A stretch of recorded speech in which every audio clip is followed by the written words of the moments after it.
వైఎస్ఆర్సీపీకి కార్యకర్తే నెంబర్ 1గా ఉంటాడని మాత్రం ఖచ్చితంగా చెప్తాను.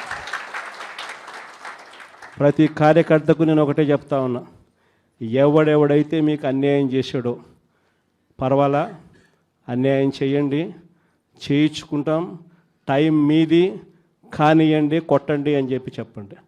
ఆడు ఎవడు ఏం చేస్తా ఉన్నాడో పేరు రాసుకోండి.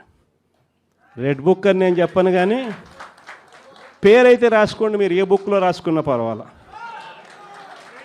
పేరైతే మీరు రాసుకోండి. దాని తర్వాత మాత్రం అన్యాయం చేసినోనికి సినిమా మాత్రం మనం చూపిస్తామని చెప్తాను.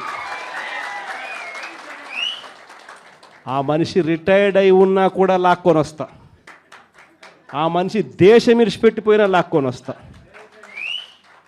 ఎవరిని వదిలిపెట్టేది ఉండదు. ఒక్కొక్కడికి మాత్రం సినిమా మాత్రం ఎలా చూపించానో అలా చూపిస్తామని మాత్రం చెప్తాను.